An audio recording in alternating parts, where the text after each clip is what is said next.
fellow Americans.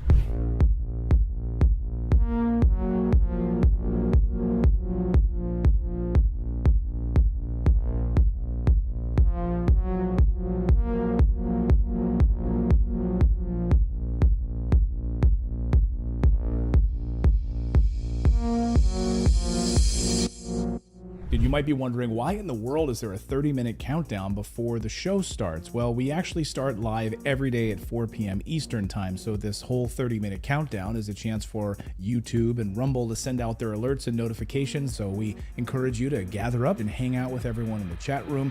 So every day at 4 p.m. Eastern time is when we do this show live. You can join us for the countdown if you like, or just set your clock and reminder that at 4 p.m. Eastern is when we go live. You can also make sure you subscribe and turn on that bell notification, so hopefully you will get a notification. What do you have to say about dictators of countries like Indonesia, who we sell weapons to, yet they are slaughtering people in East Timor? What do you have to say about Israel, who is slaughtering Palestinians, who impose martial law? What do you have to say about that? Those are our allies. Why do we sell weapons to these countries? Why do we support them? Why do we bomb Iraq when it commits similar problems?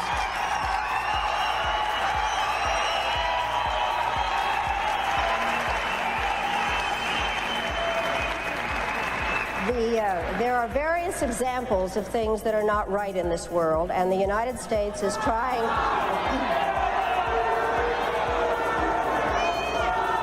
I really am surprised that people feel that it is necessary to defend the rights of Saddam Hussein, when what we ought to be thinking about is how to make sure that he does not use weapons of mass destruction. I'd like to... Who are shouting? Just a moment.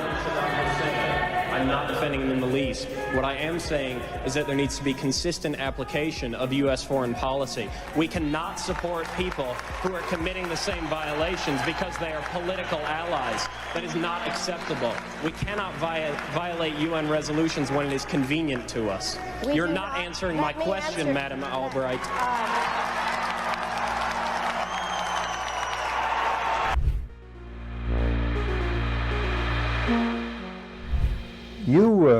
You briefed the press, did you not, when you were there? Well, I had several jobs. One of my jobs was that of analyst. I also was an interrogator and indeed briefed the press when we, the CIA, wanted to circulate disinformation on a particular issue. Disinformation is not necessarily a lie. It may be a half-truth. And we would pick out a journalist. I would go do the briefing and hope that he would put the information in print. What was your percentage of success? We were pretty successful in planning information of a rather rarefied nature. For instance, if we wanted to get across to the American public that the North Vietnamese were building up their force structure in South Vietnam, I would go to a journalist and advise him that in the past 6 months, X number of North Vietnamese forces had come down the Ho Chi Minh Trail system through southern Laos. Now, there is no way a journalist can check that information. That's data derived from radio intercepts, spy in the sky photography. So either he goes with the information or he doesn't, and ordinarily or usually, the journalist would go with it because it looked like some kind of exclusive. Go after these gentlemen. I would be directed to cultivate them, to spend time with them at the Caravel Hotel or the Continental Hotel, to socialize with them, and slowly but surely to try to gain their confidence by dolloping out valid information which was true. And then I would drop into a conversation the data that we wanted to get across, which might not be true. One piece of data, for instance, that we managed to plant in the New Yorker magazine had to do with a supposed North Vietnamese effort in 1973 to develop airfields along the border of South Vietnam. The reason we wanted to plant this information was that we were trying to persuade the U.S. Congress that Saigon should continue to get a great deal of aid and that the North Vietnamese were the chief violators of the ceasefire accord. That was printed in the New Yorker magazine under the byline of Robert Chaplin, as indeed was a great deal of such information which we tried to circulate. Frank, a two-part question. What were the objectives of or what was the objective of the CIA? What about the moral implications of what you were doing in feeding disinformation? Did the objective override the moral implications, moral problems? Well, the objective of the agency in general is to generate intelligence and get it back to Washington, to get at the truth and make sure the policymakers understand it. When you plant disinformation, you are diverging from that objective, and I think probably in retrospect it was very counterproductive. I am, as an ex-CIA agent, opposed to the disinformation activities in which I was involved. I admit that I was involved, and I think it served no useful purpose. Propagandizing the American public or Congress is not the CIA's job. As to the morality of what the CIA was doing or that particular activity, the war was a very relative thing. It was a relativist environment, and morality seldom came into play when you were operating in the field. In my estimation, a CIA man should be amoral. That may sound pretty shocking to somebody, but what if my morality were that of a Nazi or agent, if you will? You wouldn't want me to be your intelligence officer. Keep the morals out of intelligence. Keep the truth in, and stay away from disinformation.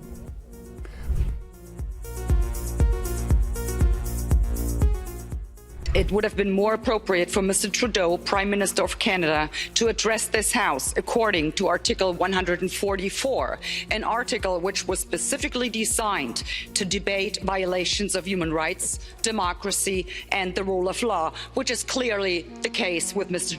Trudeau. Then again, a Prime Minister who openly admires the Chinese basic dictatorship, who tramples on fundamental rights by persecuting and criminalizing his own citizens as terrorists just because they dared to stand up to his perverted concept of democracy, should not be allowed to speak in this House at all. Mr. Trudeau, you are a disgrace for any democracy. Please spare us your presence. Thank you. And it might sound radical, colleagues, but the answer to war is not more war, it's peace. And peace isn't delivered by the barrel of a gun, it's delivered by diplomacy, by dialogue. You can wish away your continent's history, but we share a continent with Russia. We will sit down with Russia. There will be a negotiated peace, and this organisation should be promoting it earlier rather than delaying it and making sure that more Ukrainians die. Your feigning of sympathy rings hollow. It makes me sick, to be honest with you.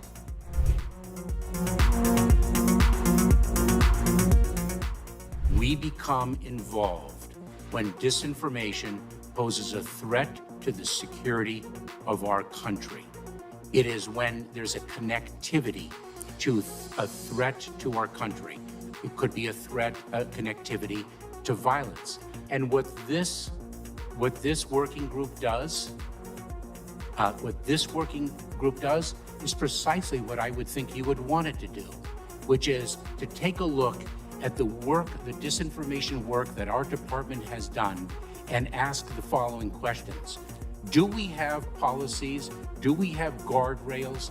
Do we have standards? But here's the problem. Ensure, We can't even agree. We can't even agree what disinformation is. You can't even agree that it was disinformation, that the Russians fed information to the Steele dossier. If you can't agree to that, how are we ever going to come to an agreement on what is disinformation so you can police it on social media?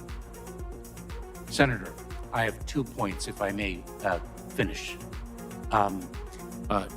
Number one, that what this office, what this working group does, because it's not an office, what this working group does is ensure that there are guardrails definitions, standards to make sure that the free speech rights, the civil rights, civil liberties, and privacy rights of individuals So are do you not think impinged. do you think Number one. COVID do you think And number COVID two, do you think COVID if I may, do you think COVID disinformation threatens our national security? and number two, if I may, Senator, and number two, is it your proposition that when the cartels spread disinformation with respect to our immigration policies to try to lure vulnerable migrants to our border illegally? I think you've got no idea what disinformation is, and I don't think the government's capable of it. Do you know who the greatest propagator of disinformation in the history of the world is? The U.S. government. Are you familiar with McNamara, the Pentagon Papers? Are you familiar with George W. Bush and the weapons of mass destruction? Are you familiar with Iran-Contra? I mean, think of all the debates and disputes we've had over the last 50 years in our country. We work them out by debating them. We don't work them out by the government being the arbiter. I don't want you guardrails. I want you to have nothing to do with speech. You think we can't determine, speech by traffickers is disinformation? You think the American people are so stupid they need you to tell them what the truth is? You can't even admit what the truth is with the Steele dossier. I don't trust government to figure out what the truth is. Government is largely disseminating disinformation.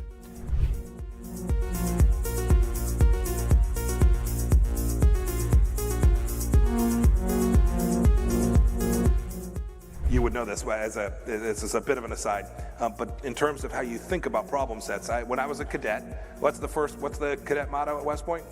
You will not lie, cheat, or steal, or tolerate those who do. I was the CIA director. We lied, we cheated, we stole. It was like we had entire training courses. We had a good discussion on ensuring global energy security and adequate oil supplies to support global economic growth, and that will begin shortly. I'm doing all I can to increase the supply for the United States of America, which I expect to happen. The Saudis share that urgency, and based on our discussions today, I expect we'll see further steps in the coming weeks. Are you worried about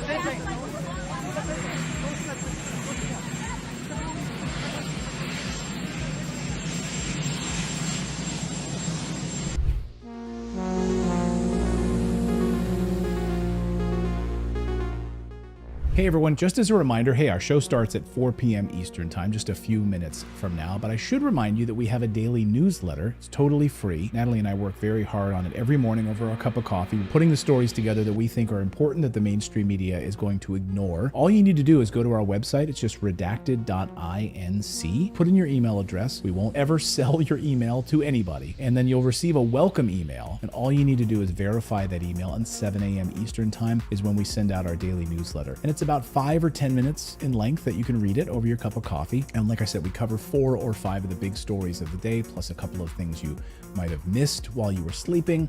We try to have some fun with it, add a little humor into it. And again, it's a great way to start off your morning. But it's also a great way for us to stay connected with you as well, because we've been banned and blocked on some of these platforms before, where we haven't been allowed to post anything, not even a community post. So the only way for us to stay connected with you is through our newsletter. We were able to send out a newsletter and say, hey everyone, we're blocked for the next week, and let you know what was actually going on with our show. Anyway, go to redacted.inc and sign up for the free newsletter, and it'll be posted first thing in the morning over your cup of coffee.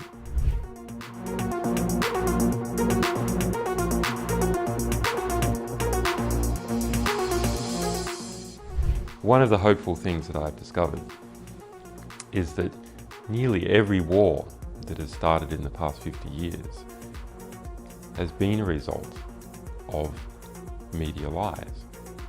The media could have stopped it if they had searched deep enough. If they hadn't reprinted government propaganda, they could have stopped it. But what does that mean?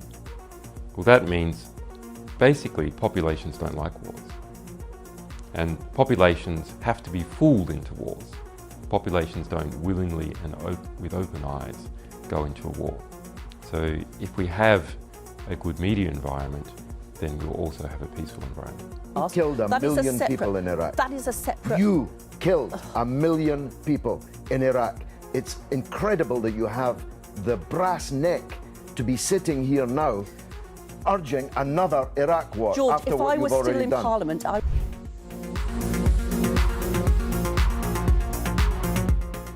There can be no doubt that Saddam Hussein has biological weapons and the capability to rapidly produce more, many more. And he has the ability to dispense these lethal poisons and diseases in ways that can cause massive death and destruction. If biological weapons seem too terrible to contemplate, chemical weapons are equally chilling. UNMOVIC already laid out much of this, and it is documented for all of us to read in UNSCOM's 1999 report on the subject. If we consider just one category of missing weaponry, 6,500 bombs from the Iran-Iraq war, UNMOVIC says the amount of chemical agent in them would be on the order of 1,000 tons. These quantities of chemical weapons are now unaccounted for. Dr. Blick says, quipped that, quote, mustard gas is not marmalade.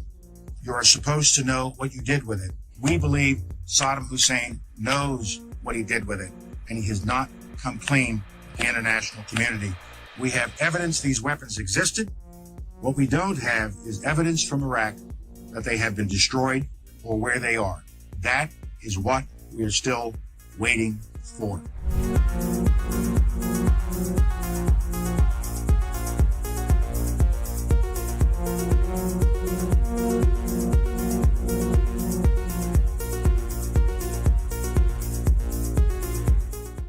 Okay, inspection worth doing, everybody's agreed it's worth doing, and it gets stopped. Yes, sir.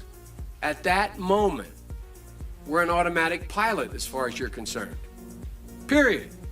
No ifs, ands, or buts. Now, I respect that. But now, it seems to me the Secretary of State might have a slightly different problem.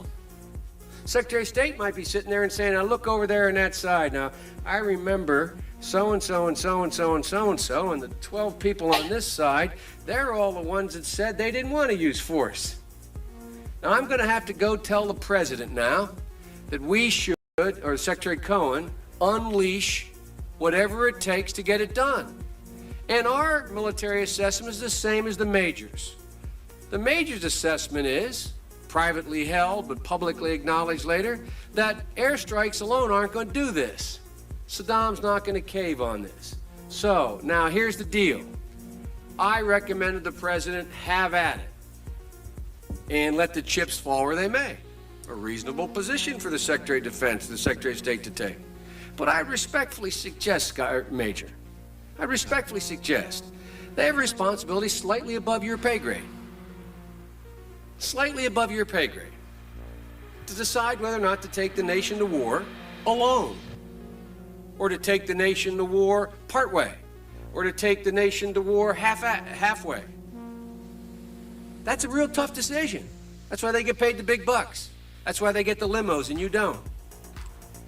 I mean this sincerely. I'm not trying to be flip, because I think, and that's why I said at the outset, the reason why I'm glad you did what you did, we should come to our milk. We should make a decision. But in terms of whether the Secretary of State has no more to consider than you do as the arms inspector, you didn't get in, didn't get my job done, get me in.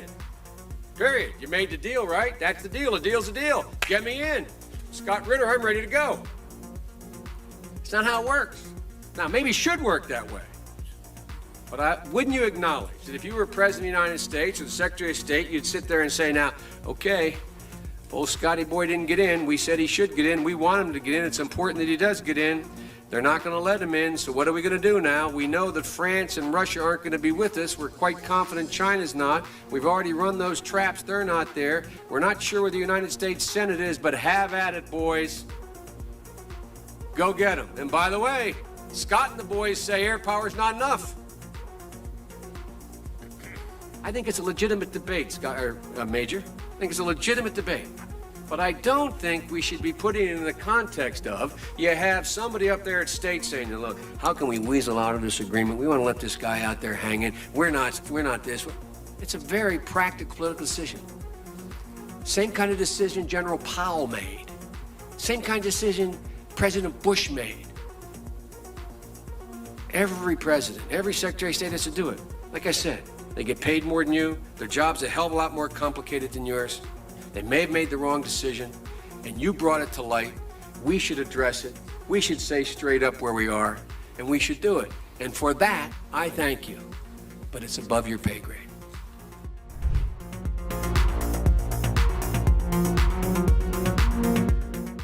About 10 days after 9/11, I went through the Pentagon, and one of the generals called me and he said, "Sir, you got to come in and talk to me a sec." He says, "We've made the decision. We're going to war with Iraq." I said, "We're going to war with Iraq? Why?" He said, "I don't know." He said, "I guess they don't know what else to do." He said, "I guess it's like we don't know what to do about terrorists, but we got a good military and we can take down governments." And he said, "I guess if the only tool you have is a hammer, every problem has to look like a nail." So I came back to see him a few weeks later, and by that time we were bombing in Afghanistan. I said, "Are we still going to war with Iraq?" And he said, "Oh, it's worse than that." He reached over on his desk, he picked up a piece of paper. He said, "I just got this down from upstairs," meaning the Secretary of Defense's office today, and he said, "This is a memo that describes how we're going to take out 7 countries in 5 years, starting with Iraq and then Syria, Lebanon, Libya, Somalia, Sudan, and finishing off Iran."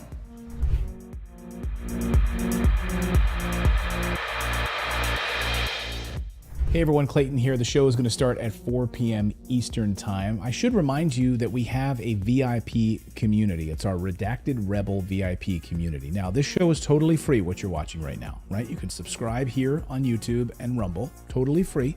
But if you'd like to support independent journalism, we are run by you. Without you guys, we wouldn't be able to do this show. We wouldn't be able to hire the team that we have. We wouldn't be able to afford the servers that we have. We wouldn't be able to afford the reporters that we have, the team that we have. So you can support us by going to redacted.inc, and on the right side of your screen, you'll see a VIP community button. Just click that, and for the price of a cup of coffee once a month, you can support us. We put out exclusive content, early interviews that no one else will see, live streams just for our VIP Rebel community. So again, it's totally free to watch this show, but if you do want to support independent journalism, we would really appreciate it. Come on over to redacted.inc, click on that community button, and decide if you want to sign up or not. It's totally up to you.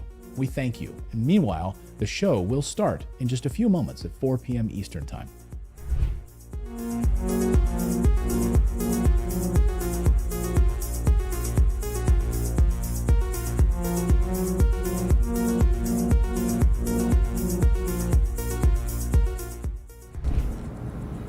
Well, one of the 4 principal functions of the CIA is to gather intelligence and ideally forward it to the president, the users of information, the policymakers, as they say. There are other functions, however, some of them more legitimate than others. One is to run secret wars, the covert action that's written and talked about so much, like what's happening in Nicaragua today from Honduras. Another thing is to disseminate propaganda to influence people's minds, and this is a major function of the CIA. And unfortunately, of course, it overlaps into the gathering of information. You have contact with a journalist, you will give him true stories, you'll get information from him, you'll also give him false stories. For example, in my war, the Angola war that I helped to manage, 1/3 of my staff was propaganda. Ironically, it's called covert action inside the CIA. Outside, that means the violent part. I had propagandists all over the world, principally in London, Kinshasa, and Zambia. We would take stories which we would write and put them in the Zambia Time, and then pull them out and send them to a journalist on our payroll in Europe. But his cover story, you see, would be that he'd gotten them from his stringer in Lusaka, who had gotten them from the Zambia Time. We had the complicity of the government of Zambia, Kenneth Kaunda, if you will, to put these false stories into his newspapers. But after that point, the journalists, Reuters and AFP, the management was not witting of it. Now, our contact man in Europe was, and we pumped just dozens of stories about Cuban atrocities, Cuban rapists. In one case, we had the Cuban rapists caught and tried by the Ovimbundu maidens who had been their victims, and then we ran photographs that made almost every newspaper in the country of the Cubans being executed by the Ovimbunda women who supposedly had been their victims. These were fake photos? Oh, absolutely. We didn't know of one single atrocity committed by the Cubans. It was pure, raw, false propaganda to create an illusion of communists, eating babies for breakfast and that sort of totally false propaganda.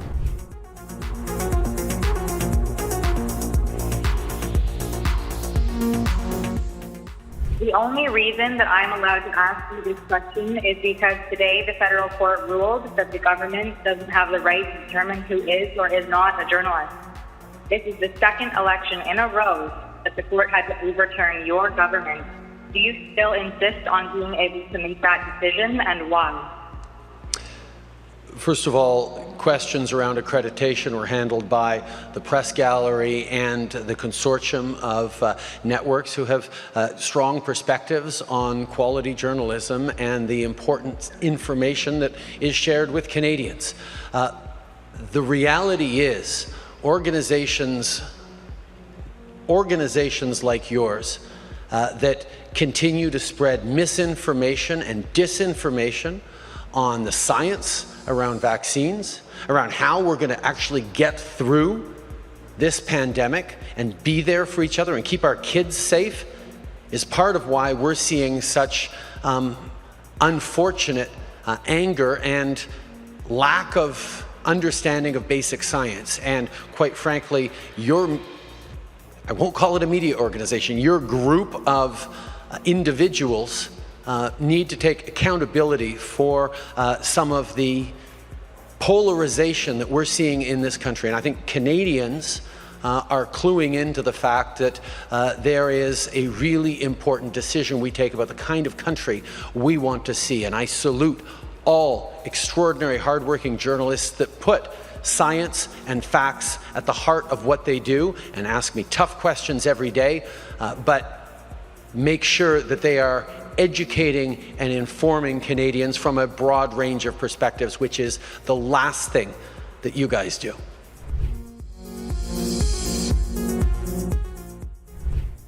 Whatever our hopes may be for the future, for reducing this threat or living with it, there is no escaping either the gravity or the totality of its challenge to our survival and to our security. A challenge that confronts us in unaccustomed ways in every sphere of human activity. This deadly challenge imposes upon our society two requirements of direct concern, both to the press and to the President. Two requirements that may seem almost contradictory in tone, but which must be reconciled and fulfilled if we are to meet this national peril. I refer first to the need for far greater public information, and second, to the need for far greater official secrecy. The very word secrecy is repugnant in a free and open society, and we are, as a people, inherently and historically opposed to secret societies, to secret oaths, and to secret proceedings. We decided long ago that the dangers of excessive and unwarranted concealment of pertinent facts far outweighed the dangers which are cited to justify it. Even today, there is little value in opposing the threat of a closed society by imitating its arbitrary restrictions. Even today, there is little value in ensuring the survival of our nation if our traditions do not survive with it. And there is very grave danger that an announced need for increased security will be seized upon by those anxious to expand its meaning to the very limits of official censorship and concealment. That I do not intend to permit to the extent that it's in my control. And no official of my administration, whether his rank is high or low, civilian or military, should interpret my words here tonight as an excuse to censor the news, to stifle dissent, to cover up our mistakes, or to withhold from the press and the public the facts they deserve to know.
Hey, everybody. Welcome to Redacted on this Monday. I'm Clayton Morris. I'm Natalie Morris. And on this show, we cover the stories the mainstream media largely ignores. We try to cut through the propaganda. We try to cut through the clown show. And we've got a lot to cover tonight. We're going to look at Justin Trudeau heading to Ukraine and Volodymyr Zelensky, the president of Ukraine, announcing that the official massive offensive has begun. It's officially underway. There was a lot of hemming and hawing back in Washington. Did it start? Did it not start? Now, he says it has begun, and the United States is doubling down on more weapons and money to Ukraine. Yes. Plus, we're going to have Patrick Lancaster back with us again to show us what it actually looks like on the war front. Because when we show you the block of the highly edited, I want to say romantic comedy that happened between Zelensky and Trudeau, it was really edited. Like, is Julia Roberts in this? And like Hugh Will Grant? And Grace? Yeah. And then we're going to show you what it actually looks like. These are two separate realities that we are being fed. We get to choose, I guess. For now, we get to choose. Well, you only get one version of it in the Western media. The Western media shows you one side, and we're going to show you the other, so you can make your own decisions about what's going on. Also, Dr. Michael Salla is going to be joining us tonight on the show. If I could think of one guest that you've requested to be on the show more than any other, it's Dr. Michael Salla. He is going to be here. We're going to dive deep into this UFO whistleblower testimony because over the past 48 hours, more whistleblowers have come forward, and this, I believe, we are heading into the second phase, or we're fully in the second phase of this UFO disclosure story. More to come on that. We will talk with Dr. Michael Salla and so much more as Redacted starts right now.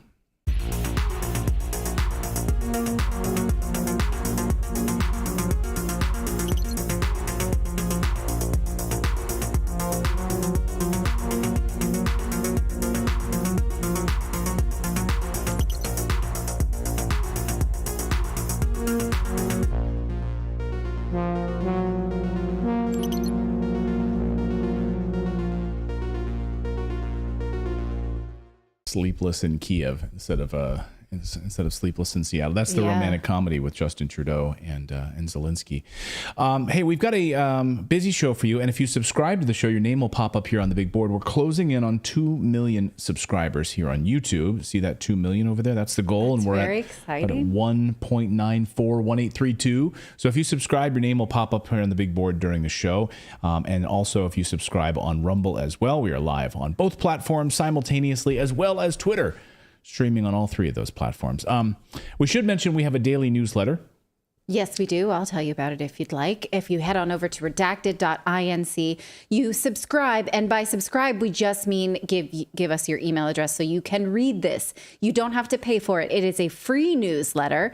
It is a lot of the content that you see in this very show and more. I like it to be sort of a compendium or a companion piece for this show so that when we tell you something, you have the links for yourself. You don't have to scroll through the chat. You've got it in your email. You can keep that and see for yourself. And if you disagree with our take on it, I absolutely want you to have your own opinion about it. So we want to make sure that you have original sources, plus more. Sometimes it's a little fun. Sometimes we try and throw a little jokey in there. The jokes are mostly from Clayton, and the writing is mostly from me. So you know who's got the sense of humor around here. That's right. It's this guy. It's this guy. This guy. So go to redacted.inc and subscribe again, totally free, and you'll receive the newsletter tomorrow morning, Tuesday morning. It'll be over your cup of coffee. You can read it in about 5 minutes or so. So tomorrow, redacted.inc is the place to go, not .com. All right. Well, we have a lot of news to get to. Let's start with the conflict in Ukraine. Ukrainian President Zelensky has confirmed that the counteroffensive in Ukraine has begun. So no more like, when's it coming? Is this it? Not quite sure, like a marriage proposal. We are getting confirmation that we can call it. Guys, we can call it. But we are being warned by the Western media to lower our expectations in the West for this sort of big push to victory, because victory is as yet undefined. Look at how CNN tells us about this counteroffensive. Like, they are confirming with the headline that it's here, but they're saying the very idea of it is misleading, given the impression that there was discrete before and after periods of the campaign, meaning like whatever comes after this, lower your expectations. They say in reality, Ukraine has been softening up Russian forces for months and is already engaged in efforts to recapture territory. What's more, as Ukrainians are keen to emphasize, the actions of their armed forces are in response to an invasion. That's why Ukrainian officials like to stress, as Zelensky did over the weekend, that their actions should be seen as defensive. Well, okay. Wait, what? I have a lot of problems with this. Yeah. No one should read this and be like, okay, that's how the world is. First of all, softening up. I don't know if Grim is with us. Grim is a veteran, one of our producers on this show. Is that a real battle tactic? Soften them up. Yeah. So I mean, it sounds more like a salesperson tactic than a battlefield tactic. Right. I softened them up. I softened them up with some HIMARS weapons, and it's contradictory because what the Wall Street Journal is reporting this morning is the opposite of that, which is Ukraine says they've made some advancements, but as they attack and hit certain Russian soldiers, they are stunned at how quickly those soldiers then are replenished. This is in the Wall Street Journal this morning. So they might hit certain targets, might hit certain Russian targets, and then as soon as they've hit them, they are replenished with new troops. They're right there to take the spot. And if they do it again, they're right there again, a third time, like over and over again. And they just can't, they don't have the forces to overwhelm them. Okay. Grim says this is actually a battle tactic. So, yeah. Okay. Well, I had an old sociology professor that like he was keen to point out that like propaganda, how when the enemy surprises you, it's a surprise or it's an ambush, but when you surprise them, it's a surprise attack. You know, it's that kind of mentality. Right. They're using the words very specifically to convey the same exact situation, but from a different paradigm. Okay, the way Grim is describing it here is that it's airstrikes, which is exactly what Ukraine has been doing. Airstrikes in certain regions to sort of soften them up before ground troops go in, which is true. But I think it's, even if that's true, even if that's a valid tactic, fine. But this idea that CNN has told us that we should only see them as defensive means they don't expect to push the battle lines. Now, I think it's important to continue to look at this map. Let's look again at the map of the battlegrounds here. This comes from Russian news outlet RIA, since the West really doesn't give us a very clear picture of this very often. Those of you who watch the Western media, I wonder if you, like me, are struck with how little we get to see the battleground and what is actually, like, we get to see plenty of like Zelensky hugging celebrities, but do we really see what we're fighting for? So again, the red here is the territory that Russia has taken over since last March of 2022. And the area that is red and dark gray is the area that has voted to be inside of Russia, that asked Russia to invade. And now Russia is continuing to try to get the red borders over to that full gray spot, right? So if we are only supposed to see this as defensive, I mean, the West would like us to think that Ukraine can turn those red areas back to this tan cream color. Can we just leave the map up for a little bit longer? That's what the map would like, or that's what the West would like us to think with a counteroffensive, is that, okay, we've taken a deep breath, we're now going to push that back and they'll be gone, right? That does not seem possible when you look at this map. And so now with them saying, only think of this as defensive, we're sort of being softened up as a public to think that boundary is not going to change. What's interesting about that map, that's the Russian map here. I just want to show you, if we can take this, Philip. This is the Ukrainian, of course, this was developed by Ukrainian software engineers. So this is a Ukrainian map. And so I don't know if we can kind of go back and forth between the difference here. And actually, surprisingly, the Ukrainian map has more Russian territory, has more red, and which is actually really surprising in this Ukrainian map versus the Russian map. The Russian map actually has less red.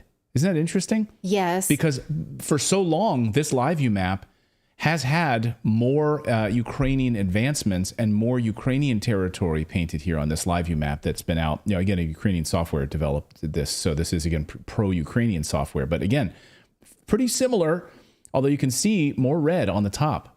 Which is interesting because I also follow the Financial Times map, and they put Crimea as contested territory. You can see the Russian map does not. Here, it also seems like the Ukrainian map is admitting that that is Russian territory. So again, what we're looking at is what are we being asked to believe as a public, right? I'm not a military expert. I can't tell you what's actually going to happen.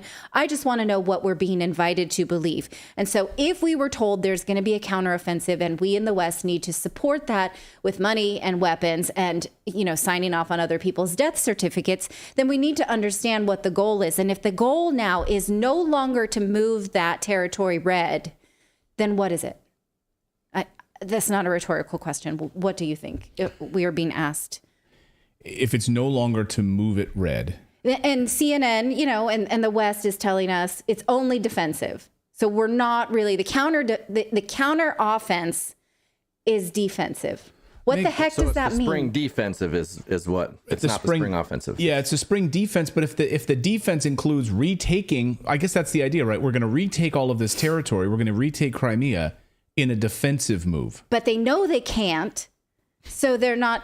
So we're being led around by the nose. Right, we're being told this is why we need to funnel billions of dollars of weapons, and this is why we need to send young Ukrainians to their death. Right. So that NATO can spin this yarn that it's defensive.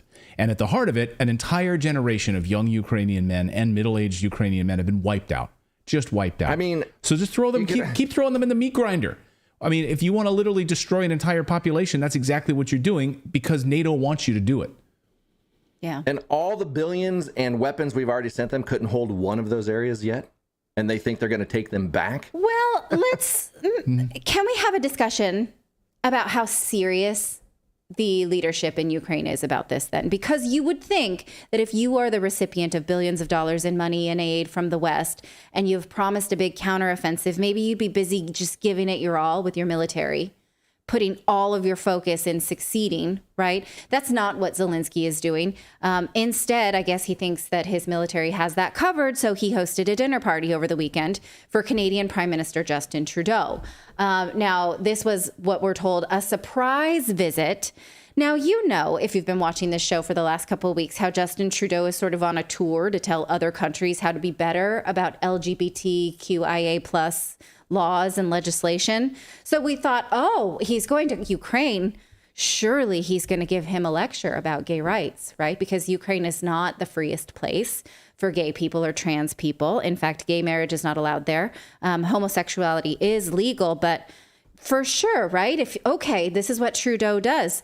Because last week, Trudeau met with Polish Prime Minister Mateusz Morawiecki, and he lectured him about gay rights in Poland. Do you recall this? Mm-hmm. He loves to tell people about gay About rights a month and earlier, democracy. he did the same thing to Italian Prime Minister Giorgia Meloni, which earned him this reputation in the press. They called him a buffoon. This buffoon wants to give us a lecture. Earning him this meme. There he was in the blackface, yeah. Yeah, from Giorgia Meloni. And when the press pushed him on, maybe shouldn't West-splain gay rights to the rest of the world? Maybe they are not stupid and they sort of figure it out on their own, based on their own culture and laws and legislation. He gave us this declarative statement that he will not apologize for pushing this agenda. Declarative. I will never apologize for standing up for an LGBTQ2 plus kids' rights. Okay. Thank goodness. So declarative. Yeah, we got rolls right off the tongue. Yes, it does. So you would think that Zelensky would get a lecture about that too, right? He did not. Instead, we got the two of these men meeting in Canada and Ukraine. They call it a surprise visit, but it is about as highly produced as the Academy Awards. I'm going to play you the first half, and then I'm just going to go ahead and talk over it because, we could play a Scrabble game with all the words that they're going to say to each other, like West, support. So this is in Ukraine. This is in Kiev. This is in Kiev, this is the 2.5 minute.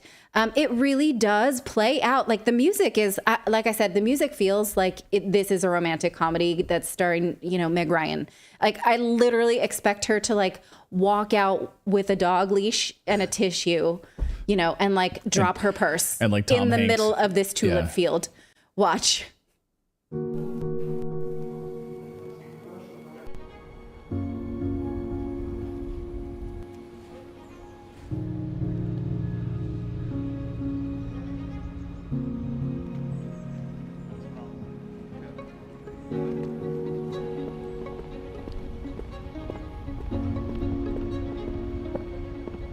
Two men become lovers.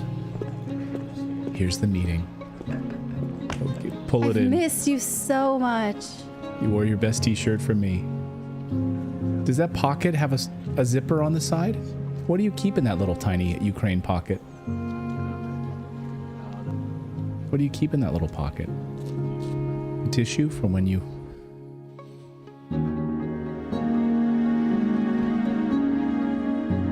Do I hear a harp? Yes. Yes. Yes. We're really thankful for everything you did for us, for our people, refugees, and for our army. I appreciate your own support. Thank you so much, people of Canada, and of course to all your team, to the government and parliament. Really, it's so necessary help. You are with us from first days of full-scale war. Thank you very much. And we really are ready to do what we can. But of course, with these wildfires, we are ready to help Canadians. I know that you have good partners in it, and your people, and so we will be there. So he's helping to offering to help with the wildfires. Like we are, losing a lot of people here to this war that we refuse to stop. So we'll send all of our extra firefighters to Canada to help you with your wildfires. Yeah, Oh, don't you have a counteroffensive? Yeah, we do have that, but we'll help you however we want. And it's like I said, so highly produced. You see, they're gonna chat, and then you're gonna get some, like Justin Trudeau nodding seriously kind of footage. This just goes on and on. There it is. This is my favorite serious nodding. My favorite was the harp. Are they gonna? Yeah, the harp. Are they going to go out in the streets and grab people and say, "Hey, we need you to fight fires in Canada. Get in the truck. You're out of here." Oh, I wonder. No, but we got enough people for the front lines now. Now you're going to fight fires. Right. See how many people would volunteer to go to Canada right now to fight fires. Like, yeah. We're gonna raise an army to go help you in Canada. The men in Ukraine be like, "Yeah, okay, I'll go." I would rather do that. I'd rather do likely. that. Chances are I might live. Tattoos before they get in the plane. Yeah. Yeah. And again, when you see that kind of footage, you sort of, to me, I hearken back to my postmodernist theory classes, reading John Baudrillard, The Gulf War Did Not Exist, about how, I'm not actually saying the Gulf War didn't exist. His point was all wars in the future will be fought with propaganda. And we're here. This is it. That's what we're looking at. At the very least, even though Trudeau did no gay rights lecturing in Ukraine, he seemed to have improved his Ukrainian accent when he says Volodymyr. Watch when he tried that a couple months ago. Mr. Sunak, President Zelensky, please go ahead. You're online. Hello, Volodymyr. It's Rishi and Justin. I'm going to speak in a Canadian version of Ukraine. It's Justin. Are you Do you 2 understand? years old? When I talk like this, I sound more like you instead of how I normally speak. I love that clip. Now, remember that call between those two dudes was calling Zelensky to console him over the missile that hit Poland.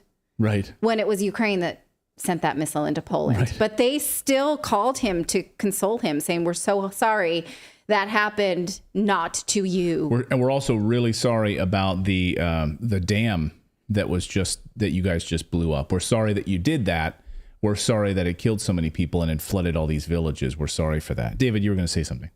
Yeah, I just want to say, like you said, the propaganda wars are here, but I believe, they made a conscious effort with, I believe it was Desert Storm after the first Iraq invasion, to not show soldiers coming home in caskets with the flags draped over them, because they knew that made people see the realities of war. So it started a long time ago that they started making conscious decisions to keep out of sight, out of mind for us. We don't know what's going on over there, therefore we can't disagree with it. Yeah. Yeah, you're right. But I think that the speed of video editing, the speed at which, can you imagine any other war having these kind of sizzle reels, I guess, for lack of a better term? It's almost like, you know, when you're in broadcast news, like your demo tape, you know, the way it comes together just so beautifully in such short amount of time, inviting us to believe that we are watching the good guys, and you have a soundtrack to punctuate that. Well, as we reported here last week on the show, the Ukrainian PR army, which is an actual legitimate thing, is going to great lengths to make sure that the news that you're being fed is propaganda, and it is being siphoned through a filter that is following one narrative, and you're being handed that on a plate.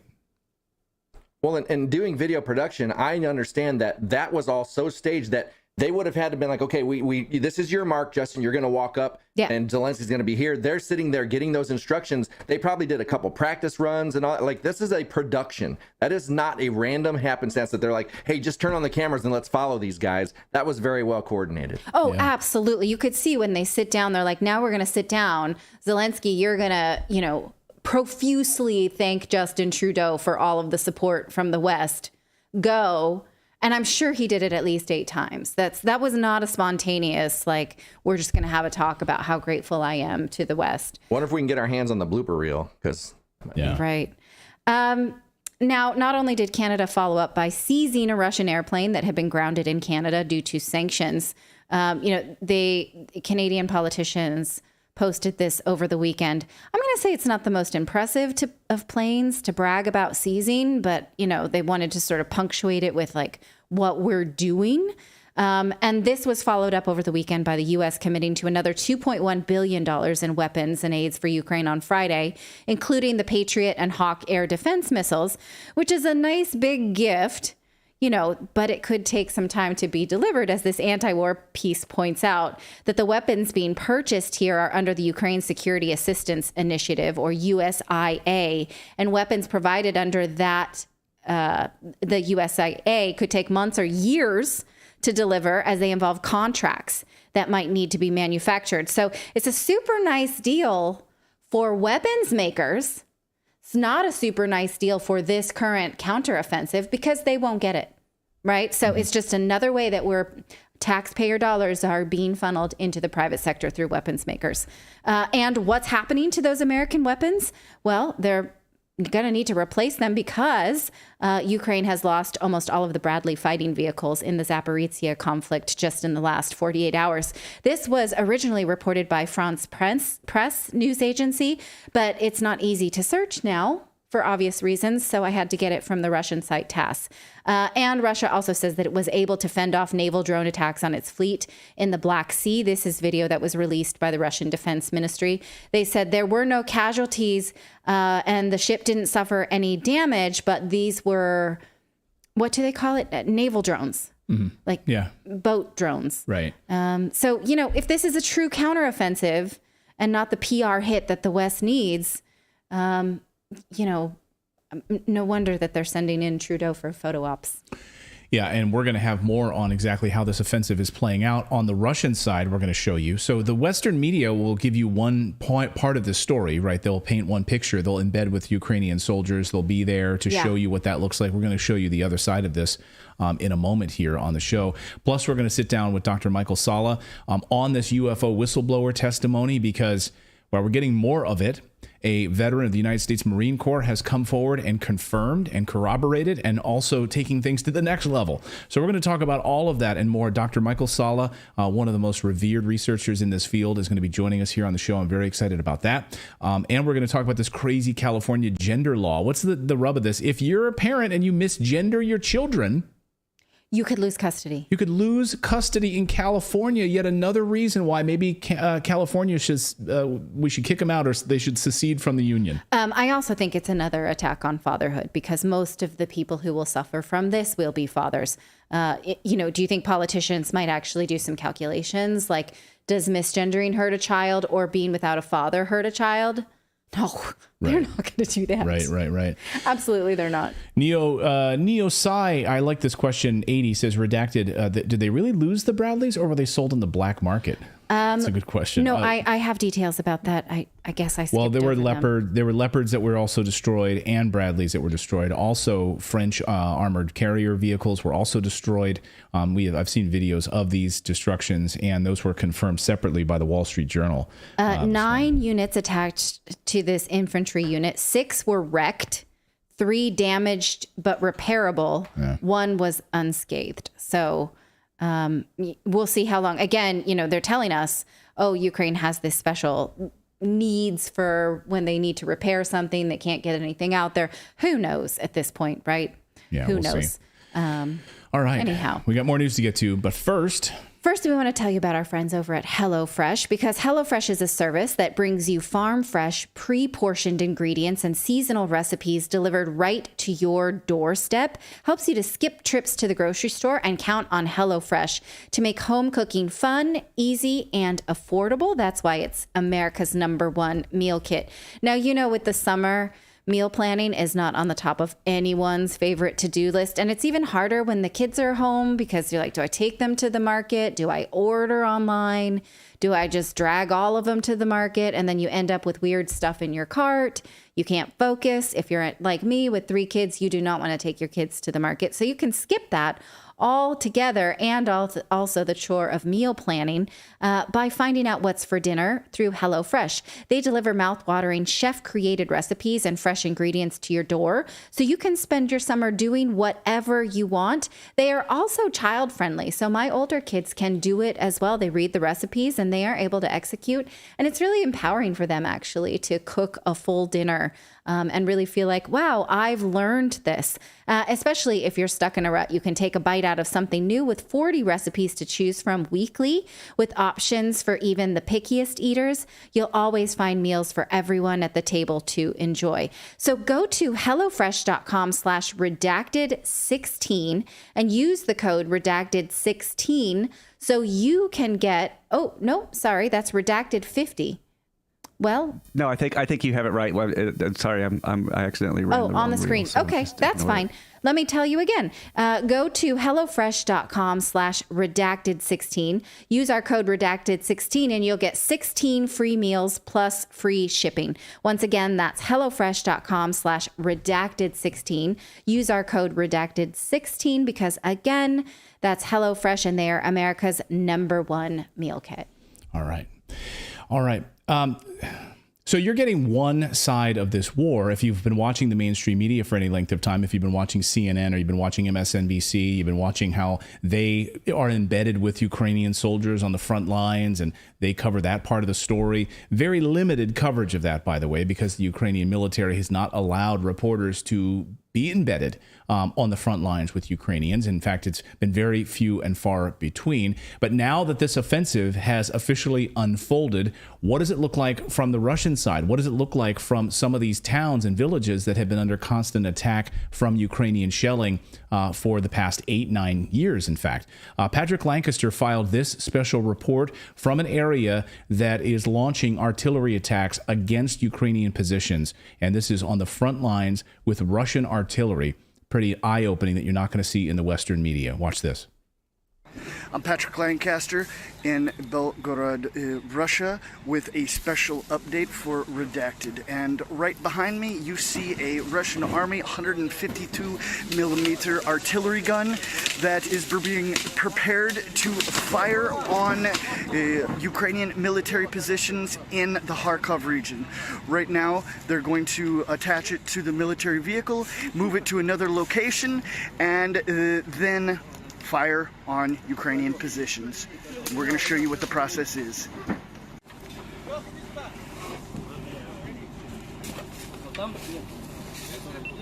Alright, so now they've loaded the artillery gun up and are going to be moving to the firing position, and we're going to be short behind them. You'll see.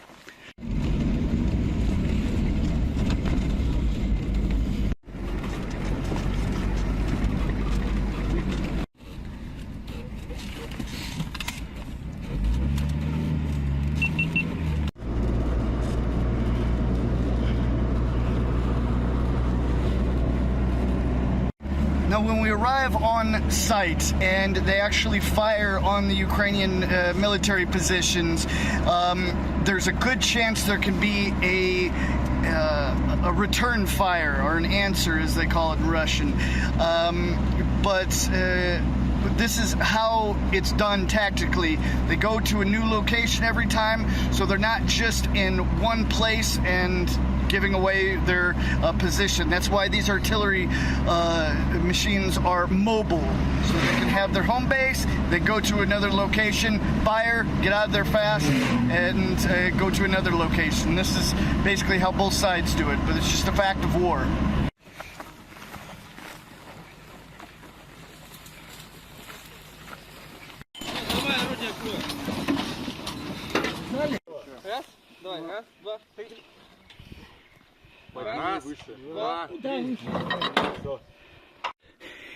Можете сказать, что будет сейчас?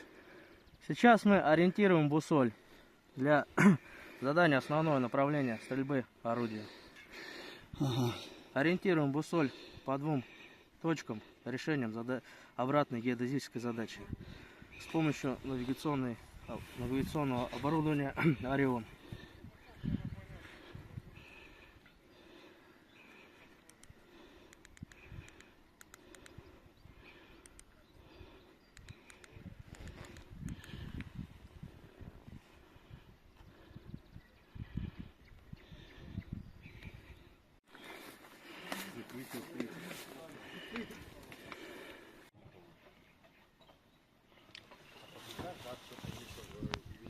Okay, so the Russian fire team has almost completely set up the 152 millimeter gun here, and they're putting the shells in right now, and we can see they're about to fire the shell over the border, which is just about between 3 and 6 kilometers in that direction, into Ukraine, across from the Russian-Ukraine border into Ukraine, hitting Ukrainian military targets. And they're doing this with the support of reconnaissance teams aided by unmanned drone aircraft.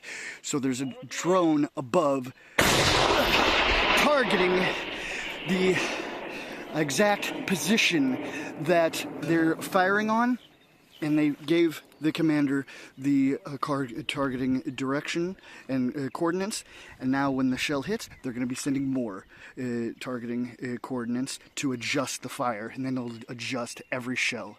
Let's take a closer look. And this is a special report and special update for Redacted.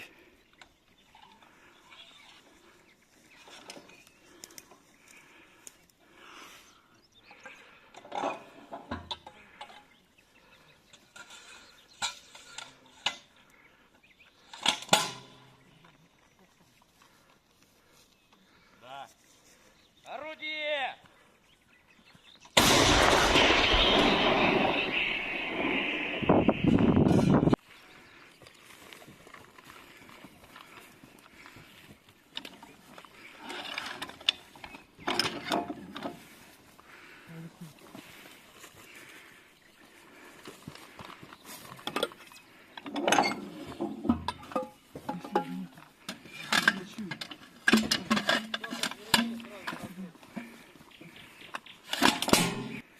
Один 43. Один снаряд зарядить.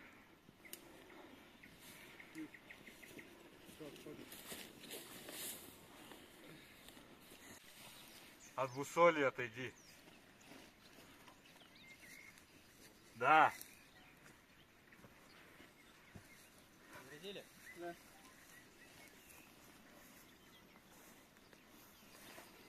Орудие!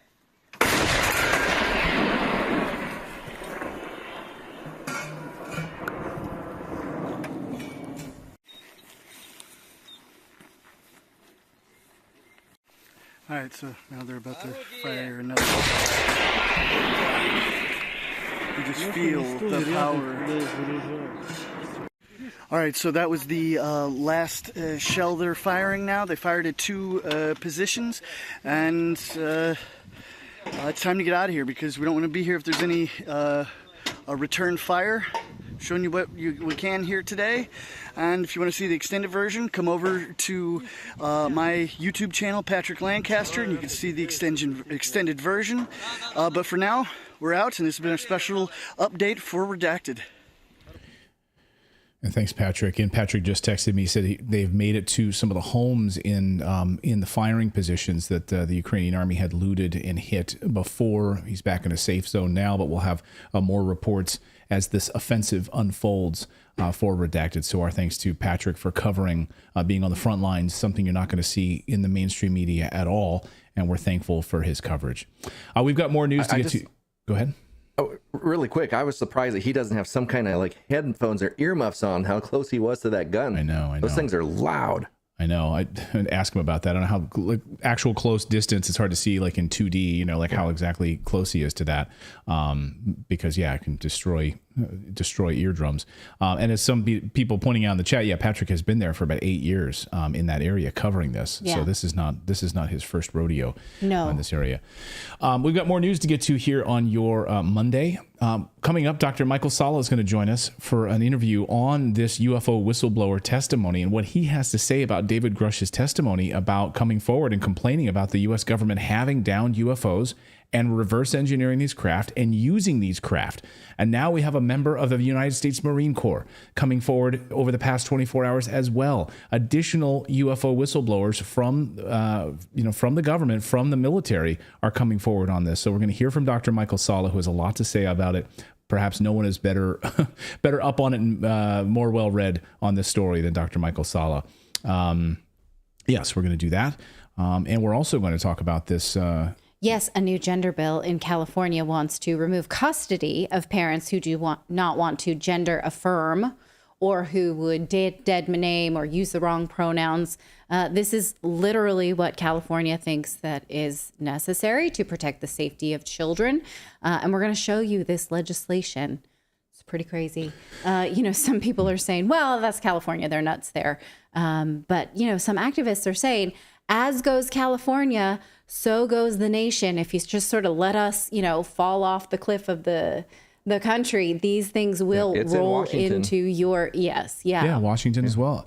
I mean, these things happen. California drives the traffic on this, sadly. And you're right about that. I mean, it's like we talk about the Californication of things, but it's true. It starts there. It always starts in California. Yeah. And, I'm a native Californian. My husband here is a native Pennsylvanian. He always likes to take a jab at California whenever he's given a chance. That's about how we can't drive in the rain. That's the Philadelphia. Yeah, how we eat nothing but weird pizza. That's not pizza. What you guys eat there is not pizza. He will revel in this story to tell us that Californians are a cautionary tale. Brace yourself, it gets obnoxious. Yeah, I don't have much to celebrate. We just see what happened to I-95 in Philadelphia just collapsed because the whole city is just collapsing right now. So I don't have much to celebrate in Pennsylvania either. Not taking any victory laps over here. That's for sure. All right, I want to tell you about our friends over at Tack Right. This is amazing. I want this for Father's Day. My brother-in-law wants this for Father's Day also. This is amazing. It's our sponsor today. It's a mini chainsaw. Right now, 50% off discount for our viewers. It's if you go to tackrightredacted.com. That's TAC right, RIGHT, redacted.com. Look at this thing. It's so small, it's mind-blowing. New mini chainsaw makes tree trimming easier and 2 times faster. The easiest chainsaw to use that can ever be operated with one hand. You don't have to deal with bulky chainsaws to get the job done, fire it up, get the oil out, do all that kind of stuff. Thousands of Americans have bought this mini chainsaw at full retail price. However, for our viewers right now, we were able to get you 50% off from our friends at Tack Right. Grab your mini chainsaw, 50% off. Get free shipping if you purchase today at tackrightredacted.com. Orders will ship in 1 business day from Tack Right Warehouse in New York State. Again, that's tackrightredacted.com. Well, more UFO whistleblowers are coming forward to confirm what David Grush, another UFO whistleblower from the Pentagon, told us about a week and a half ago in his explosive interview in The Debrief, which is that the United States government has downed craft, has alien architected craft, which have been reverse engineered for decades by the U.S. military and other world governments. This is perhaps the biggest story of all time. Why are we not hearing more about this? Well, now new whistleblowers are coming forward to confirm what David Grush has said. For that, we wanted to get the expertise of perhaps one of the world's most renowned researchers in this field on exopolitics and alien interactions with human beings. That is Dr. Michael Salla. Doctor, welcome to the show. Thanks, Clayton, for having me. Real pleasure, a real treat to have you here. And, I have to say, we're going to cover a lot of ground today, and I want our audience to come at this with an open mind. And you may have some preconceived notions about things in the universe, and you maybe sit there with your arms crossed for most of the time when you hear topics like this. But I really want our audience, to come at this from a place of openness and allow Dr. Salla to really talk about his experience here.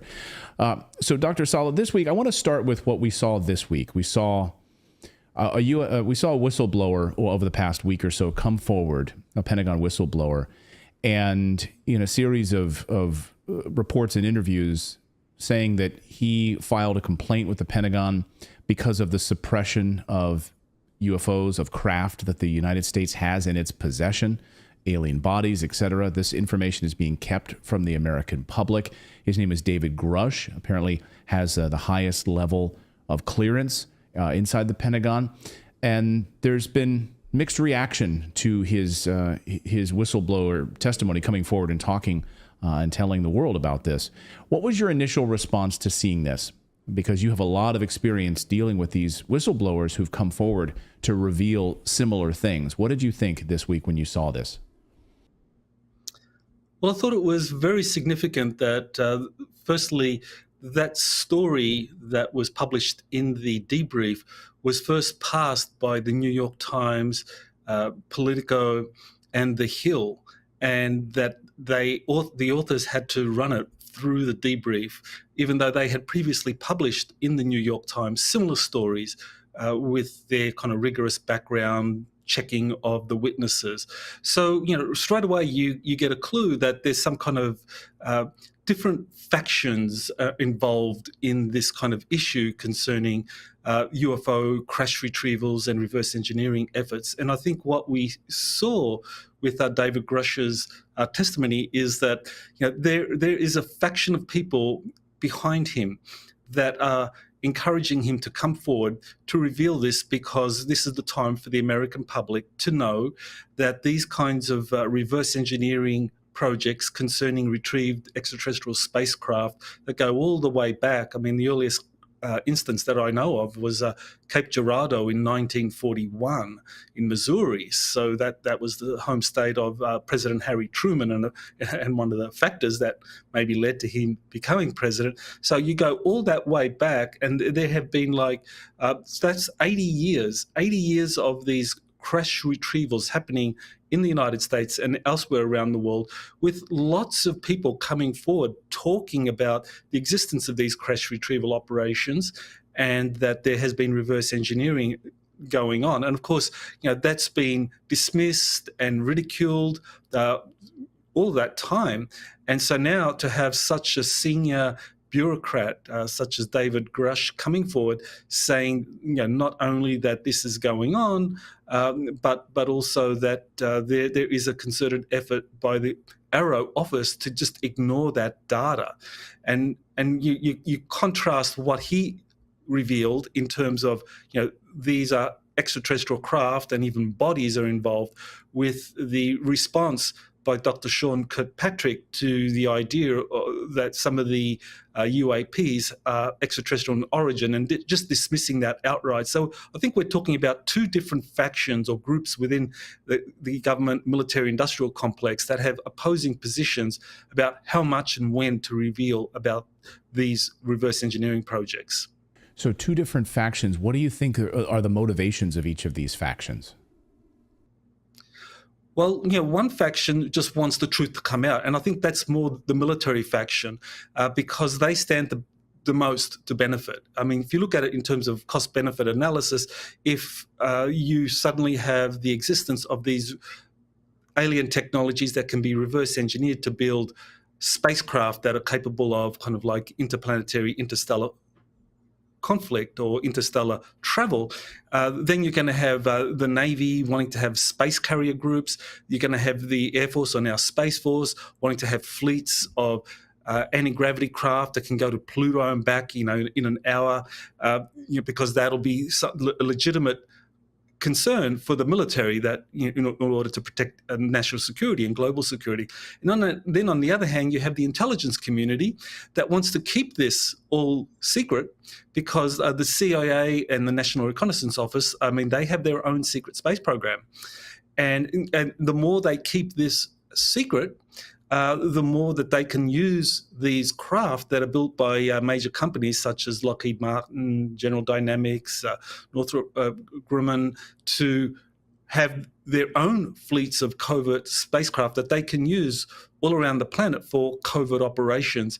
So, it goes back to that same struggle that goes to the Kennedy administration and earlier, between the US military's legitimate concerns to defend national security and having the equipment and the tools to do so, with the intelligence community's desire to keep everything kind of secret and to maximize its own influence behind the scene and just kind of keep the military at bay, or restrict their access to these kinds of technologies. So that's ultimately what I think is going on here, Clayton, that you have a military backed effort to reveal all this, because they want to have their space cruisers, they want to have their battle fleets that are in deep space, as opposed to the intelligence community that want to keep all this under wraps because they get the benefit the most. Interesting, right? And the money, of course, follow the money in this situation, right? So when you look at the launch of the Space Force, how does the Space Force fit into these factions? Well, the Space Force was very important because that was predicated on the idea that space is a war-fighting domain, or a domain for potential conflict. Whereas prior to the creation of Space Force, space was considered a benign environment. So with that kind of definition, you had the 1967 Outer Space Treaty in effect, which basically said that space is a benign environment. You can't have military bases up there. You can't have nuclear bases nuclear weapons up there. That space needs to be considered the kind of common for the common benefit of all humanity. But with the creation of Space Force, now space is considered a warfighting domain, which basically means that the Pentagon and of course Space Force and US Space Command in particular now can actually deploy assets deep into space, because space is a contested battlefield now, or could be a contested battlefield where you have China, Russia, and any other kind of actors with a presence in space that could threaten US national security. So that was the big shift in terms of what was it that led to the creation of Space Force.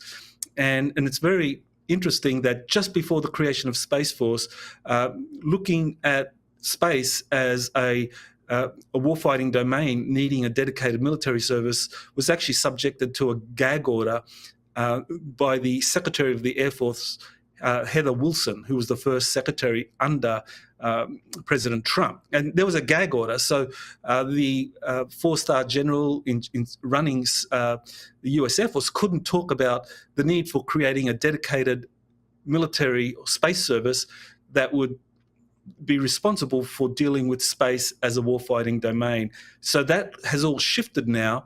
And so that means that space is one where you can actually have these future fleets involving anti-gravity craft being developed and deployed by Space Force and under the overall control of Space Command.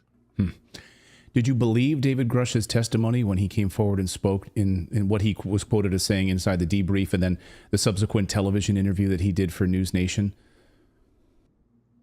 Definitely, yeah. I think everything he said is absolutely correct in terms of my own kind of research into this over the last 22 years, that there are people who have access to these classified programs that involve reverse engineering of captured extraterrestrial spacecraft and building fleets of these anti-gravity vehicles that are used for select customers, which is basically the intelligence community and the covert military, special operations command and so forth. And so I think everything he said kind of matches what others have said in the past. Now, when we look at the motivation behind that, is he a mouthpiece for this faction that wants this information to come out, or is he a kind of setting up some kind of false flag operation or a limited hangout where they get ahead of the story? Because that's what's not clear at the moment. What's the motivation behind it? Because I think it's very unusual for a whistleblower who comes forward to talk about these things not being massively retaliated against in some way, given his seniority, that doesn't appear to be anything other than just kind of like some finger slapping or hand slapping here in terms of the punishment he's suffered. So there's definitely a faction behind him, whether it's the military or whether it's the intelligence community, but someone is, I think, giving him the green light to come forward and talk about this and protecting him. But we'll see whether this is going to kind of like take us to a level where the American public is going to be gaslighted for a future war involving some kind of contrived extraterrestrial threat, the so-called false flag alien invasion that I know people like John D'Souza have been talking about for well over a couple of years now. Yeah, which is what I fear, right? That this is true. But how are they going to use it? What is the motivation behind using this information as some sort of a push towards a massive new military conflict and expansion of the deep state? The military-industrial complex has long been my fear about using this, and why are we hearing about this now? This week, also, or last week, we heard from Dr. Stephen Greer, held a press conference with a number of individuals coming forward. Can you describe for me what you saw in that press conference and what stood out to you among the three people that he featured? Well, he featured three new whistleblowers out of a group of 5 that are going to be appearing at the National Press Club for a second press conference on Monday. And of those 3, they spoke about their punishment or the kind of repercussions they faced after these kind of incidental encounters with these anti-gravity craft. And what was kind of like particularly upsetting for those watching was how one of the witnesses described this craft was involved in transporting massive amounts of weapons and drugs. And that this is part of the kind of the black budget, or the way in which the intelligence community raises funds to be able to kind of keep this all under wraps. And the person who witnessed this was punished as a result of that. And that's the common theme, that these were witnesses to these craft that had been reverse engineered and were being used for various purposes. And that those that witnessed these, because they weren't read in, because they weren't part of the projects, I mean, they were punished as a consequence of that.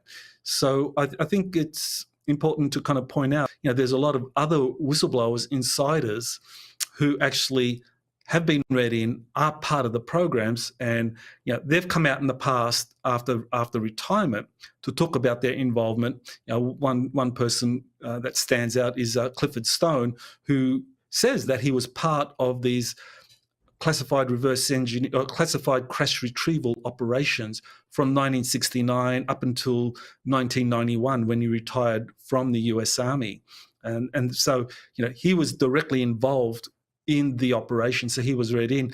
And another kind of whistleblower, people like JP, this person I wrote about in US Army Insiders missions, he is actually active military, and he is also being green lighted to talk about this because of agreements between the military and the extraterrestrials that he's been involved with. Well, Doctor, I could talk about this with you for many, many hours, but we're going to leave it there. Thank you so much for weighing in on this UFO whistleblower testimony and the revelations that we are now getting from the United States government. Thank you so much for joining us. Thank you for having me. Thanks, Doctor. And I just love, while we're doing the interview, like watching the comments here from people. And I just want to ask, because there's a lot of people that are like, thank you for covering this. It's about time. They've been lying to us for decades. Yes. And then there's other people saying this is a distraction.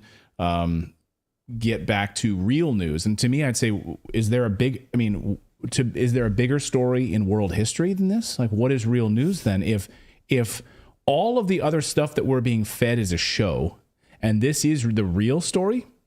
I mean, think about that. Just, expand your consciousness a little bit and think about that in terms of if this is the real story. It just seems to me to be an emotional response based on whether or not you have the bandwidth to want to consider this, right? Right. Because I feel like that. But at the same time, I don't have any preconceived notions that something has to fit into something of my worldview, so I'm willing to consider everything. And sometimes for things like this, that's very uncomfortable. And so I think we should maybe validate that some people are just like, don't have it in me right now. I think there's some people that just want to say, I don't want to even think about, I just literally want to think about inflation or just like my own wallet, my family. And that has to be okay. I can't, it's not for us to push. I can't wrap my head around like the fact that the U.S. government has been lying to us for decades. I mean, how many of us trust the U.S. government, right? So, David, go ahead. Well, I was going to say, my thing is, like, regardless of where you fall on any of the stuff, the most important thing is we know that they're going to use the narrative to create the Space Force to move forward with spending billions of dollars on things that we can't see or that we, so regardless of where you stand, we know that's happening because we have a freaking Space Force. Right. So we've got the invisible boogeyman that they can now have. Well, and we should also be very clear, like we've already passed phase 1 of this. Phase 1 was that they have now admitted absolutely 100% that there are off-world vehicles on Earth. That ship has sailed. So when someone in the chat's like, I don't believe it, well, okay, that's already gone. So you're way behind the times then on that part. That's already sailed. We're in phase 2 now. Phase 2 is, not only are they here, but we actually have these pieces. We've been reverse engineering and working on it. And the likes of the Defense Department, as well as Raytheon, Boeing, and Northrop Grumman have been utilizing these things. Yeah. And we're in phase 2 right now. Get ready for phase 3. I don't even want to tell you what phase 3 is, guys, but it's coming. And when phase 3 starts to arrive, you're going to be blown away about what comes next. Yeah, you don't have to buy into all of it, but you will buy into all of it with your taxes.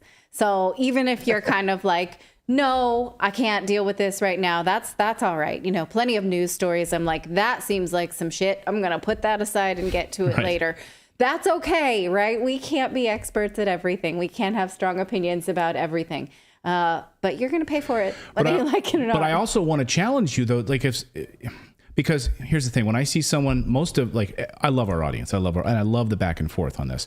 But occasionally I'll see someone that'll say, no, this is BS, right? So if someone just says that's BS, okay, well then what piece of it's BS? And did you spend 40 years of your life interviewing whistleblowers and researching all of this, these topics with high-level members of the government who have leaked information or who have come to you over the years and you've dedicated your life to it? Like, if you're on that level and you've spent that amount of time in that research, in the books, in the data, then I want to hear from you. But if you just like blanketly throw out, that's BS, and then there's no discussion of, well, what specifically is BS? What evidence do you have that it's BS? Why are you saying it's BS? Just because you don't want to believe it? Because it sounds so far-fetched? Well, my interpretation is usually I have an existential problem with that. Okay. So I will call it BS. So I call it BS, even though I really don't have any evidence to back up my saying it's BS. Maybe. I'm interpreting comments. That's not a good thing to do. I just think that sometimes that's what we try to do on the show, is really challenge that type of thinking, right? So I'm just challenging you. If you were one of I saw like 2 people write this, like, this is BS. Okay, really? Email me, Clayton@redacted.inc. Specifically outline what is specifically BS. I want to hear from you. I really do.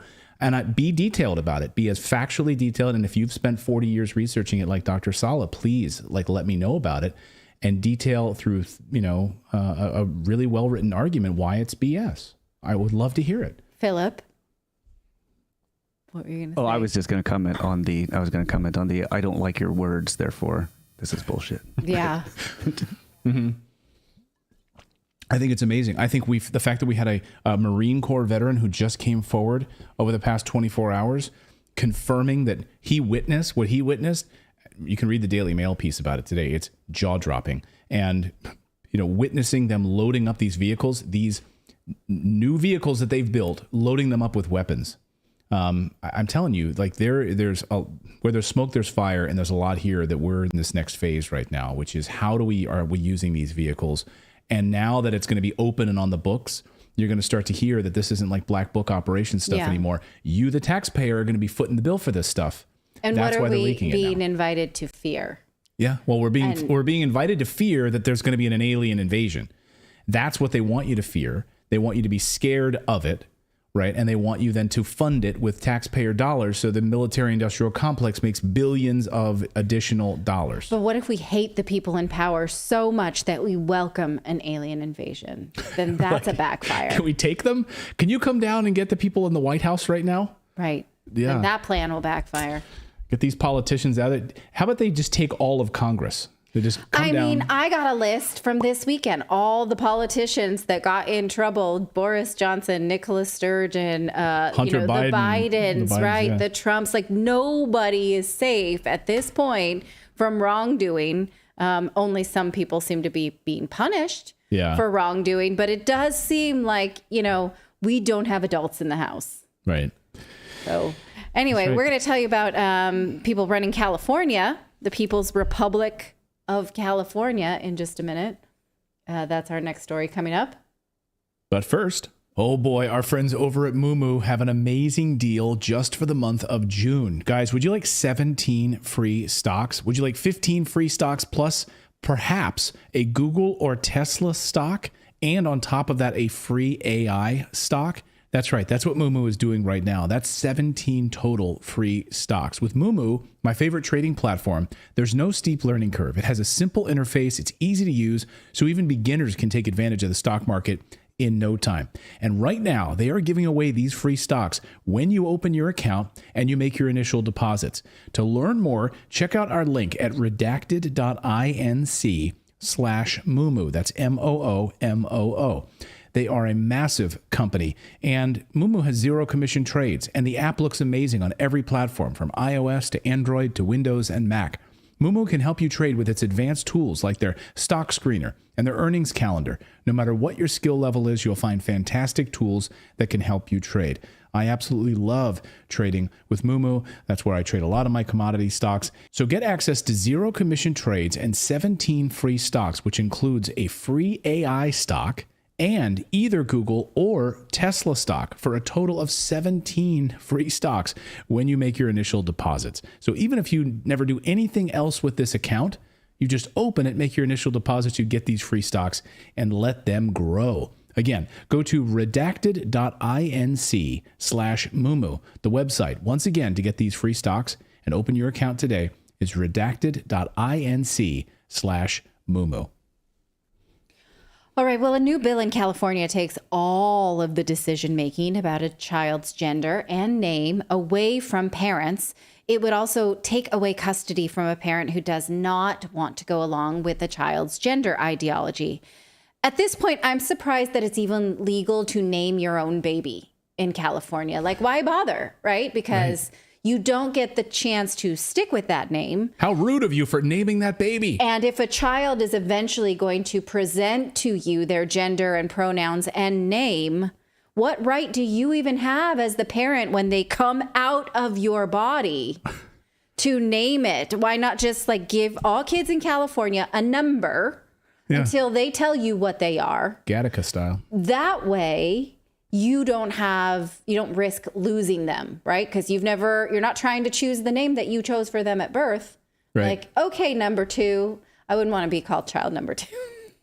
Wasn't there a celebrity? Clayton and I are both the oldest. Yeah. We are number 1. Wasn't there like a celebrity recently who, maybe a short time ago, a few years ago, was saying like they weren't going to select the gender of their child. They were going to not pick it. They were going to wait till their child chose it. You see all kinds of news stories about that. I think Elon Musk gave his kids names integers or something like that, or algebraic unknown equations. I don't know. Anyway, Let's get back to this bill in California, because I do think that at some point it will be illegal to give your kids a name because they need to tell us themselves. Apparently in California, they think all 3-year-olds are super wise. The bill was written to give legal rights to one parent to affirm a child's gender ideology if another parent doesn't want to. What I mean by gender ideology is that a child can deny their biological reality and tell you they are something else. You shall address them as something else, and that ideology gets preferenced in the Western world. And the hotbed for that is in California and apparently Washington and Oregon, where our producers live. The bill is called AB 957, the family law. I love how they name it Gender that. identity. The family law. Yeah. So, and then if you vote against it, Clayton he voted against the family law. Well, I do want to talk about this idea of like weighing the idea of gender ideology versus family. We're going to get to that. It was introduced by Democratic Assembly member Lori Wilson and Senator Scott Weiner. Now, this may be a bit of an unfair photo of Senator Weiner from the Post-Millennial, but he allowed it to be taken, so at least we know what his ideology is. He's on a public street wearing nothing but a tie and a backpack. So I don't think that's what that is. I think that's supposed to be some kind of S&M paraphernalia. Am I wrong? I don't know. You would know. I didn't scroll down. I didn't zoom in. I don't know. I have no idea. I'm just pretty sure if you wear that out. Actually, let's check in with David. David, is that S&M outfit? Yes. Let's go to our expert. Yeah. I have. Sorry, go to our S&M reporter, David Foster, coming to us live. I have our live report. David Foster, go. Yes, it is an S&M outfit. Yes, it looks like it. It is an S&M. It's not a church-going outfit. Depends on the church you go to. Depends on what church, I suppose. Now, originally, let's get back to AB 957. Originally, it set out as a procedure for children to change their names and gender within a court with family permission. The bill was written in February, but look what they've done to it since. It's all blacked out. Like, it gave the court some kind of wiggle room to decide, is this child in a good place? Do their parents have their best interest at heart? Do we really think we're making good decisions for the family and the child? They've edited it out to just wipe all that away. No more like sort of it's up to the court. It's just gone. The bill originally said that the court would have to consider the nature of the child's relationship with a parent.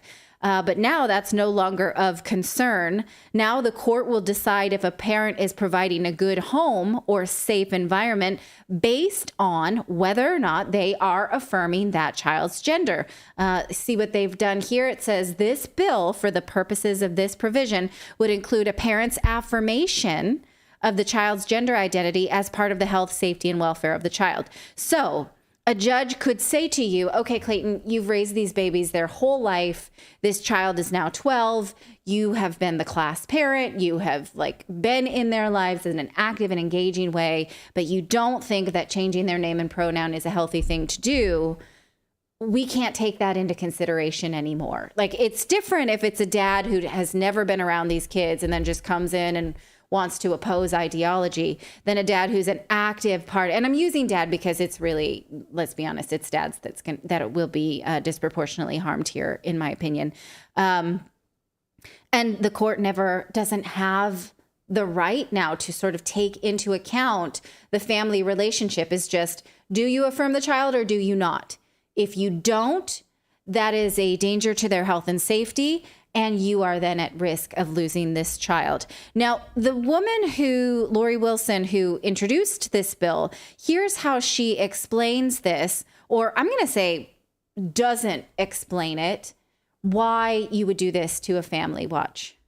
So this particular bill adds the very important factor that affirming a child's gender identity is in their best interest, which is what your question is about. Why does it actually say that in an affirmative way? And it really is because if you have a 7-year-old who's talking about having a potential to say, being able to articulate that they believe that they are not the same gender as they are biologically, then it should be affirmed. And through care, it should be determined. And that's what we did with our own child. And that would give the ability for a parent who wasn't sure to affirm and get their child the care that they need to make that, so they can begin to articulate that determination. But by saying and rejecting it in wholesale, then you're essentially rejecting your child. And that is not in the best interests of a child. We should be affirming our children in every possible way and getting them whatever appropriate care they need, whether it's based on their gender, whether it's based on how their studies are in school. It doesn't matter. Our children should be affirmed. And this is saying that you have to include gender affirmation as a part of that. Okay, so I have a real problem, a visceral response to when she says, if a parent that's not sure, this will give them the opportunity to affirm. That doesn't make any sense. If a parent's not sure, we'll force their hand. That's basically your parental rights be damned. Because right? we absolutely want government. In the absence of parenting, we want government to step in. Anytime government steps in an absence of parenting, it's always a disaster. But this is the opposite of an absence of parenting. This is a parent saying, I don't think this is right for my child. I'm not going along with it. I'm going to parent in my way. And this is the state saying, no, you're not. You're going to parent in our way. And if you're not sure about it, we will take that right away right, from you. So it's not even that there's parents missing from the equation. It's that the government wants to supersede what the parents feel. So if you have a father, it's like, no, I'm not doing that. I'm not going to affirm, provide puberty blockers and affirm this 7-year-old's gender ideology. And the mom is like, yeah, you are. Yeah, you are. She can go to the state and her position will be upheld on that. Yes. Well, originally the bill said that you could issue a court order to the non-confirming parent. So if in this situation we have a child and I think that child now should change their gender and you do not, I could ask the court for a court order, or I could serve you with papers, or there was a protocol that I could follow. Now it's gone. It's just that parent is SOL. Let's get them out of the equation. They lose custody, not even that it's a fight anymore. What she was saying here in this explanation, which I think was just very piss poor. And also there's no data based on it. And I want to get to that in a second. It was an answer to Assemblyman Bill Asali. Listen to his question, which I think was super valid and not even asked in a contemptuous way. Watch what he says. Why do we assume that affirming a 7-year-old's option or a 7-year-old's decision is always in the best interest of the child? It excludes a lot of other factors, and excludes parents who might have questions or want to seek professional guidance in diagnosing the gender dysmorphia and exploring it. So I'm having trouble with, why do we assume that that is always going to be in the best interest of the child in every single case? Yeah, it's a great question. We saw her answer. Mm-hmm. She just said, in terms of, we know that well, there's a number of factors, right? We know mentally. Well, let me tell you what we know. I was just going to say something on military and drinking age and driving age. Like your brain is not mature enough to handle a lot of that at that age, right? So why don't we just allow 7-year-olds to join the military? Or why don't we allow 7-year-olds who get their period through precocious puberty to have sex and become mothers? Yeah. Why don't we do that? I was going to say, there are kids that are always like, oh, I want to marry this man. Like, they're in love with this man or whatever. It's like, because they live in a fantasy world. And it's like, do you have to affirm that? Like, I want to be a vampire and I only want to eat, pigeons or whatever. It's like, you have to like, where does it stop once you start? Like that, right? And only this one thing. And then we're literally having this discussions about child trafficking because we don't want children to be in the hands of predators at a certain age. So you're basically saying that if a 7-year-old just wants to go get married, what, you affirm that. She's telling you to affirm everything that they want. Everything that they want. Yes. You're just going to have a bunch of smoking, drinking, tattooed 7-year-olds. Yeah. When I was 12. 1920s again. Yeah. When I was 12, I saw the Great Balls of Fire. And I thought that, what's wrong with this movie? That he marries his 13-year-old cousin. And I was like, yeah, that's kind of romantic because I was 12. And I thought it was awesome. Now, I've since seen it since I'm a mother, and I'm horrified by it. Right. So if you had left it to me, I would have married Dennis Quaid when I was 12. Okay, Right. Let's just talk a little bit about what the data shows us, because there is no research shows that giving children what they want is good parenting. There isn't, nor is there research that shows that affirming gender ideology alleviates gender dysphoria. Even if you affirm this child's gender, chosen gender, gender dysphoria persists. Same with medicalization, same with surgery. They still have gender dysphoria, even if you affirm. And it is shown that puberty is the thing that normally, the one cure we normally have for gender dysphoria is just going through the course of puberty. But we are blocking the one thing that can help it. So then medically. Does the government here in California then have a solution for, well, gender dysphoria continues, even if you do affirm it, and even if you do then lose custody, and now the dad is out of the picture, now you've totally effed up this family. Right. So now you've really removed a big piece of what we know leads to success in children is having a father around.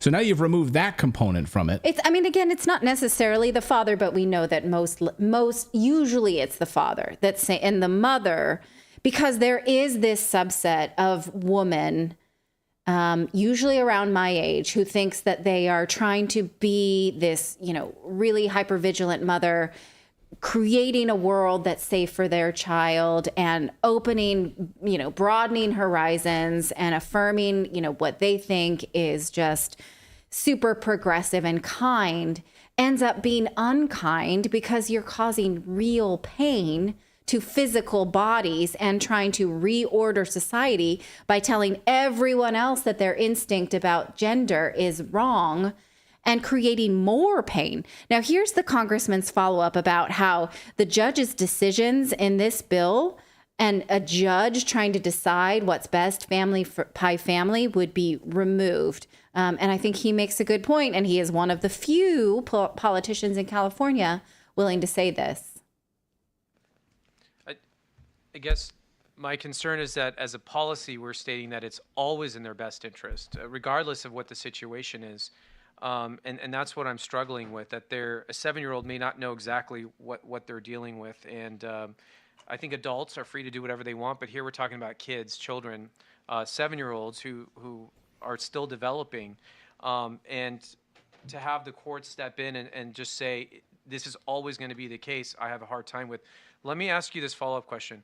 Do you have any examples in where judges are getting this wrong, or there's some abuse in the family court system? Because what we're doing here is removing the discretion from the judges and removing an individualized determination, so a judge can look at a specific case and say, in this case, yes, I can see this child truly has gender dysphoria, and it's in their best interest that they be with this parent. But we're taking that analysis out, and we're not even going to have that conversation anymore, and we're going to say it's always going to be this way.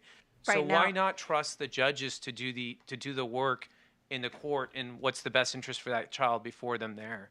It adds it as a factor. Currently, it's not a factor. Currently, they do not have discretion to be able to consider that as a factor. Well, can we change it to just say it's a factor? The way it reads now is that they have to consider affirmation because it is in the best interest. And same thing with the name change. It says the courts have to side with the parent who's seeking the name change. So it doesn't provide the court with much latitude there. I mean, if that's something you're willing to work on, but I just respectfully, as currently written, I cannot support the bill. Thank you.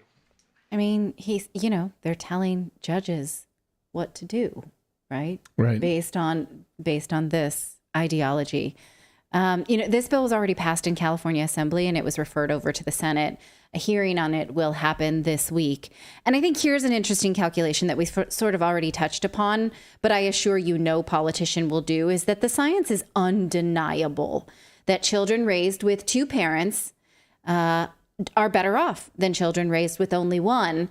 And usually the number one predictor of success, and I can get you this research if you want it, it's pretty easy to find. The number one predictor of success is involvement of the father in a child, which kind of feels crappy if you're the mom, like we're, baseline what you expect. This really upset her because she's like, after she's reading all the research, she's like, I do all of this stuff, and then the one baseline predictor of success is usually the dad comes along. Is the involvement of the father. It's the thing that sets a child up for success. It's the one thing that like puts them over the line.